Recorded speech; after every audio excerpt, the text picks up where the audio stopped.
안녕하세요, 피셔입니다.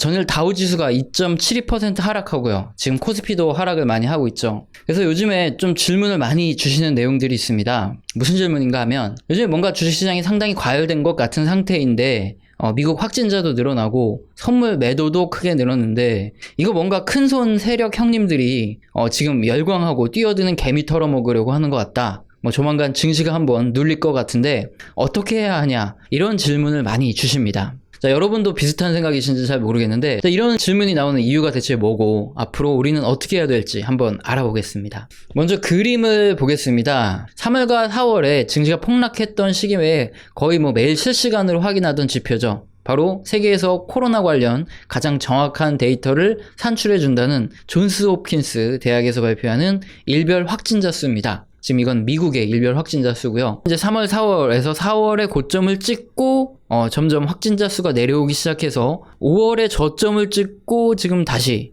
반등을 하고 있습니다. 그래서 확진자 수가 다시 거의 전고점 수준으로 늘어나고 있는데요. 자, 3, 4월 같았으면은 난리가 났겠죠. 사이드카 걸리고. 그런데 지금 주식시장은 어떤가요? 나스닥 지수 보시면 1만 포인트 넘었다가 다시 떨어지고 넘어서고 반복하고 있지만 좀 차트를 좀 길게 내려보시면 거의 코로나는 잊은 분위기죠. 다우는 물론 조금 안 좋고요. 이렇게 미국의 나스닥 중심으로 증시가 좋은 이유는 어차피 문제가 생기면 연준이 또 돈 푸는 거 아직도 유효하고 시간 지나면 다 해결될 거다, 이런 심리가 작용하는 거겠죠. 근데 이번 미국 확진자 증가에 또 다른 문제가 하나 더 있습니다. 지금 보여드리는 그림이 존스 홉킨스 대학에서 이 미국 땅덩어리에 확진자가 얼마나 있냐, 어디 어떻게 분포되어 있냐, 이걸 보여주는 차트인데요. 보시면 최초에 그 뉴욕 있죠. 동부 지역에 필라델피아, 뉴욕 이쪽에 아직도 시뻘겁니다. 그만큼 확진자가 많고 그렇다는 소리죠. 그런데 이 확진자가 지금 남쪽으로 내려오고 있습니다. 여기서 문제가 되는 게 바로 고용지표인데, 최근에 미국의 고용지표가 어느 정도 저점을 찍고요. 이제 다시 회복세로 반등하는 모습이 나타났었어요. 그 중에서 특히 우리가 많이 보는 게 신규 실업수당 청구 건수인데요. 나머지 고용지표들은 한 달마다 발표되는데 이건 매주마다 발표되니까 더 빠르게 정보가 업데이트 되는 거고, 이것도 상당히 잘 맞는 고용지표이기 때문에 신규 실업수당 청구 건수 지표를 많이 보는데 크게 증가했다가 감소를 하기 시작했죠. 그런데 이렇게 크게 감소했던 이유가 바로 미국의 텍사스랑 플로리다 남쪽 지방에서 고용이 늘어나면서 실업수당 청구 건수가 크게 감소했던 거거든요. 근데 하필이면 지금 2차 확진자 수가 가장 빠르게 증가하는 지역이 텍사스랑 플로리다 이 남부 쪽이라는 거죠. 자, 지금 보여드리는 뉴스 보시면 미국 중남부 지역의 확진자가 급증하고 있고요. 그래서 초기에는 뉴욕에서 확진자가 가장 크게 늘어나면서 뉴욕에 있다가 다른 주로 넘어가려고 그러면 격리를 당해야 했는데, 이제는 반대로 애리조나, 플로리다, 텍사스, 유타주 등 미국의 9개 주가 지금 확진자가 빠르게 늘고 있어서 만약에 여기서 뉴욕으로 넘어오는 사람들은 자가격리 14일을 해야 하니까 사실상 어떻게 보면 뉴욕으로 방문을 막은 거죠. 그래서 미국 언론에서는 지금 코로나19 대유행 초기 폭증 현상과 유사하다 이러면서 굉장히 호들갑을 떨고 있죠. 자, 그리고 지금 보여드리는 그림은 이 주당 신규 실업수당 청구 건수인데요. 이게 떨어지는 속도가 주식시장 분위기랑 지금 약간 좀 다릅니다. 잘 떨어지고 있는데 무슨 소리냐 하실 수도 있지만 2008년 금융위기 최악의 시기에 신규 실업수당 청구 최대치가 얼마였는지 혹시 아시는 분 계시나요? 66만 명이었거든요. 근데 지금 실업수당 청구 건수가 거의 150만 명 이상이에요. 금융위기 당시보다 아직도 실업이 2배는 더 높습니다. 자, 그래서 전문가들 입장에서는 미국 고용의 회복 속도가 주식시장은 이렇게 빠르게 오르고 있는데 이거보다 너무 느린 거 아니냐, 좀 실망스럽다, 이런 평가가 계속 나오고 있었거든요. 그런데 지금 플로리다, 텍사스 이런 데서 다시 확진자가 증가하면서 잘못하면 이렇게 떨어지던 신규 실업수당 청구 건수가 다시 올라갈 수도 있다, 자, 이런 우려가 나오고 있는 거죠. 다시 올라가면 증시가 좀 좋지 않은 영향을 받을 수도 있으니까요. 자, 왜 그러냐면 이전 시간에 한번 봤지만 2001년에 9.11 테러가 터지고 나서 지금하고 똑같이 미연준이 돈풀기를 해서 주식시장이 V자 반등을 했었던 거 제가 예전에 한번 설명드렸죠. 근데 문제는 돈이 풀면 웬만한 건 다 해결이 되는데 바로바로 해결이 안 되는 게 바로 고용이거든요. 근데 9.11 테러 이후에 고용이 너무 느리게 회복을 하다 보니까 돈 풀기고 뭐고 증시가 다시 폭락합니다. 그래서 전 저점을 깨고 더 크게 내려갔던 이런 역사가 있었어요. 그래서 미국의 고용지표는 좀 빠르게 개선되어졌으면 한다. 이게 우리의 바람이었는데, 자, 이게 돈만 푼다고 올라가는 것도 아니고, 이게 재확산이 되면서 고용지표가 안 좋아지면 어떡하나, 이런 게 좀 고민인 거죠. 그러니까 V자 반등 했는데 혹시 다시 떨어질까봐 이게 굉장히 고용지표 때문에 좀 걱정되는 상황이고요. 일단 제 영상을 많이 시청해 주셔서 이렇게 경제지표를 볼 줄 아는 형님들이 저한테 아마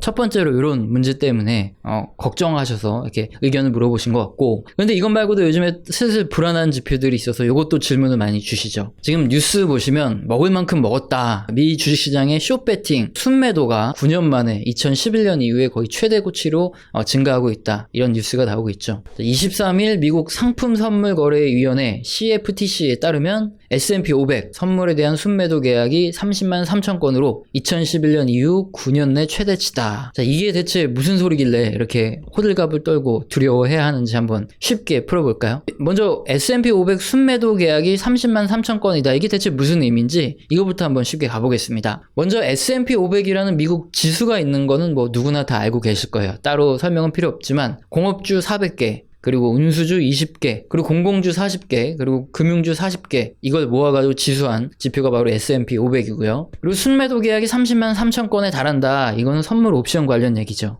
선물을 잘 모르실 수도 있기 때문에 뭐 쉽게 설명드리면, 일단 S&P 500 지수가 앞으로 올라갈 거다, 그러니까 증시가 오를 거다, 이렇게 생각하는 투자자들은 미리 선물을 매수를 합니다. 앞으로 선물 가격이 이렇게 올라갈 거기 때문에 내가 지금 포인트에서 매수를 할 수 있는 권리를 미리 사두는 거죠. 그래서 나중에 지수가 올라서 선물 가격이 올라가면 지금 산 낮은 가격에 팔 수 있으니까 여기서 상당한 이익이 나겠죠. 자, 그래서 올라갈 것 같다 그러면 선물을 매수하는 거고, 반대로 S&P 500 지수가 앞으로 떨어질 것 같다 이렇게 예측하는 투자자들은 지수 선물을 매도를 합니다. 앞으로 선물 가격이 하락할 것 같으니까 지금 포인트, 그러니까 지금보다 좀 더 높은 가격에서 미리 매도할 수 있는 권리를 사둬서 나중에 이익을 보자, 이런 거죠. 그런데 이제 순매도라는 용어가 뭐냐 하면, 선물을 매도하는 이 계약 수량이 선물을 매수하는 수량 대비 더 많다는 뜻입니다. 그래서 순매도 계약이 30만 3천 계약이 더 많다. 그러면 미국의 S&P 500 지수가 앞으로 떨어질 것이다, 이걸 예측하고 선물을 매도하는 사람이 더 많다, 뭐 이렇게 볼 수도 있다, 이겁니다. 자, 이런 이유 때문에 좀 겁이 나시는 거죠. 큰손 형님들이 털려 그러는 거 아니냐, 조만간 증시 떨어질까봐 불안하다, 뭐 이런 내용이겠죠. 일단 증시가 당장에 뭐 단기에 올까 떨어질까 이런 거 뭐 정확히 예측할 수 있는 건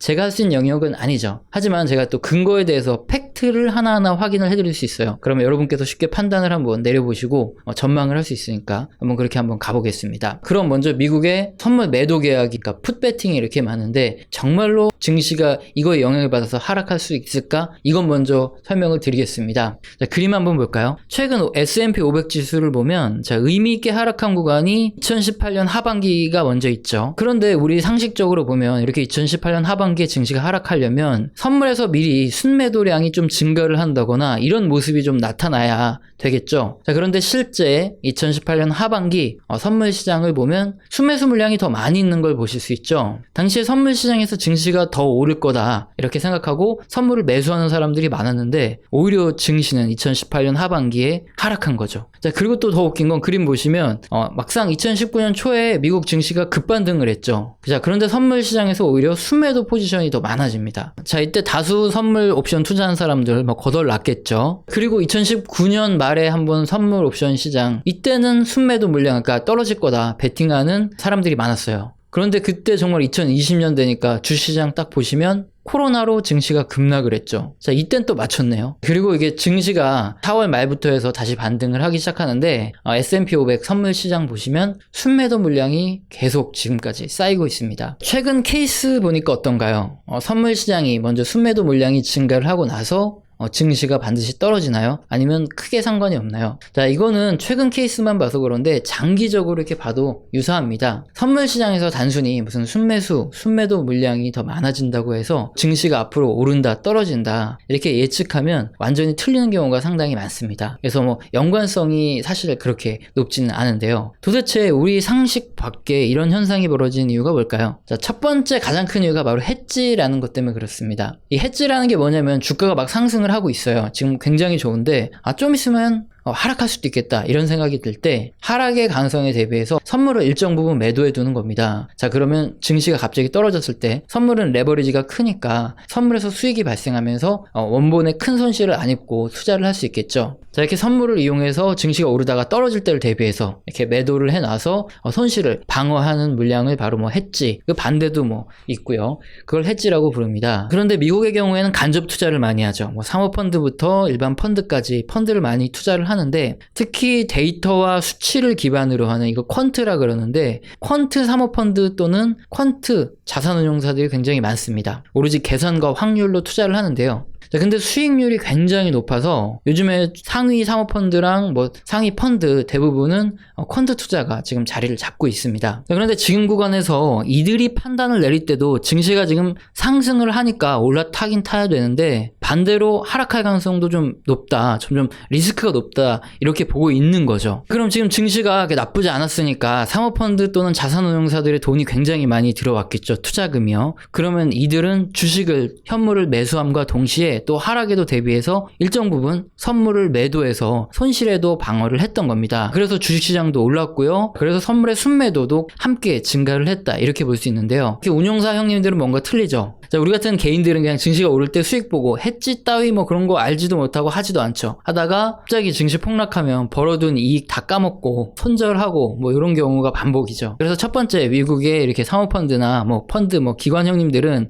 이렇게 매수를 하면서 반대로 해지를 하기 때문에 증시도 오르고 순매도 포지션도 증가할 수 있다. 자, 이게 첫 번째고요. 두 번째는 선물 시장에는 프로그램 매매라는 게 존재한다는 겁니다. 프로그램 매매라는 게 사람이 직접 하는 게 아니라 컴퓨터가 알아서 이 기회를 보고 있다가 매매를 하는 방식이에요. 그냥 켜두면 알아서 컴퓨터가 돈을 막 벌어줍니다. 자, 이게 뭐냐? 자, 이 선물 프로그램 매매에는 차익거래라는 게 있어요. 주식을 현물이라고 하고, 자, 이걸 갖다가 미래에 사고 팔 수 있는 거래를 거래하는 걸 선물이라고 하는데, 현물 시장과 선물 시장의 차이가 만기에는 제로가 됩니다. 그러니까 뭐 당장에 만기가 끝난다 그러면은 당연히 제로가 되는 거죠. 오늘 내일 변화가 크지 않을 테니까. 자, 이걸 이용해서 수익을 내는 방법입니다. 자, 이렇게 설명드리니까 뭔가 더 어렵죠. 그래서 이해를 쉽게 시켜드리기 위해서 예를 하나 들어드릴게요. 지금 뭐 다우지수가 100포인트라고 하겠습니다. 그리고 다우지수 선물이 120포인트예요. 그러면 선물하고 현물하고 20포인트 차이가 나죠. 자, 이때 프로그램은 다우지수가 더 낮죠. 그러니까 다우지수는 매수를 하고요. 반대로 같지 않고 좀 더 120으로 고평가된 선물지수를 매도를 합니다.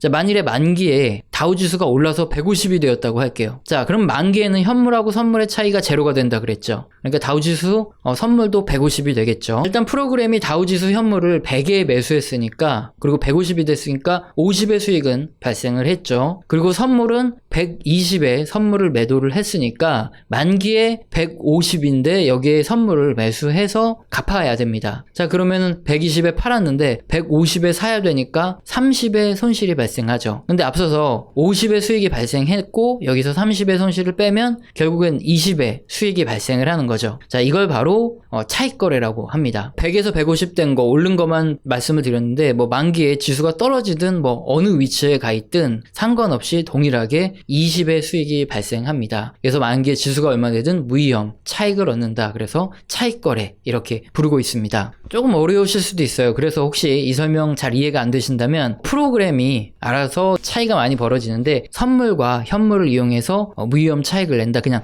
이렇게 이해를 하시면 됩니다. 그래서 이제 현물인 주식이나 ETF를 매수하고 선물을 매도하는 이 매수 차익 거래가 있기 때문에 선물의 매도 포지션이 증가하는 경우도 있다. 자, 이게 두 번째 이유입니다. 자, 그렇게 되면 현물 시장은 오르고 선물에서 매도하는 물량은 많아지고 이런 일이 생기겠죠. 그래서 그 차익을 먹는 거죠. 그런데 이런 선물의 투기적인 포지션이나 이런 것들은 프로그램 매매의 경우에는 이제 집계를 따로 해서 발표하는 지표들이 있어요. 자, 그런데 또 요즘에는 ETF 등을 이용한 차익 거래도 가능하기 때문에 요새는 좀 구분이 그렇게 명확치는 않은 경우도 있습니다. 하여튼 뭐 이런 프로그램 매매도 선물 시장에 영향을 미친다, 이것을 기억하면 되고요. 대표적으로 이런 두 가지 이유로 인해서 S&P 500의 선물의 순매도 계약이 현재 크게 증가한다고 해서 바로 주식시장이 곧 폭락을 한다, 이렇게 보면 안 된다, 이런 것을 알 수 있다, 이걸 설명드린 겁니다. 자, 이런 팩트들을 알아봤는데 그럼 우리는 어떻게 판단을 내려야 될까요? 자, 일단 해지용 선물 매도가 증가하는 것일 수도 있어요. 자, 그렇게 되면 어쨌든 운용사들에서는 앞으로 증시가 하락을 할 수 있으니까 해지로 선물을 매도하는 물량이 커지는 거죠.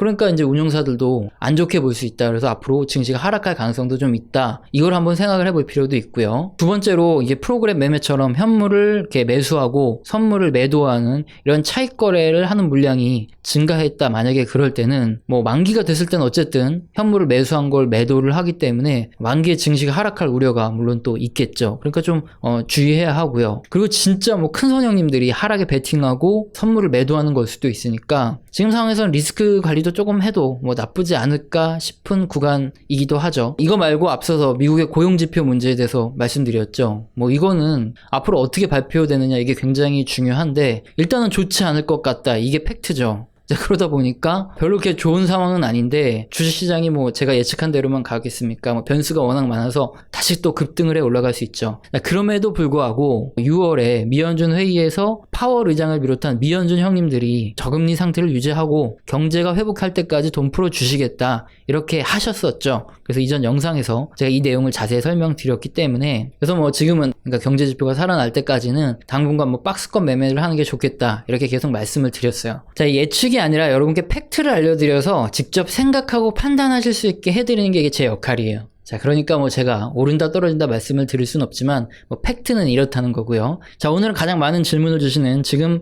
개미들이 많이 꼬여 있고 증시가 좀 과열인데 큰손 형님들이 뭐 미국의 확진자도 그렇고 선물 매도가 많이 쌓여 있는 것도 그렇고 뭔가 안 좋아질 걸 예측을 하고 이렇게 끌어내리는 거 아니냐, 혹시 증시가 한번 빠질 수도 있냐. 자, 이렇게 질문 주신 내용에 대해서 팩트를 한번 말씀드려봤습니다. 자, 오늘 영상도 마음에 드셨다면 구독과 좋아요는 꼭 눌러주시고요. 지속적으로 시청 부탁드립니다. 감사합니다.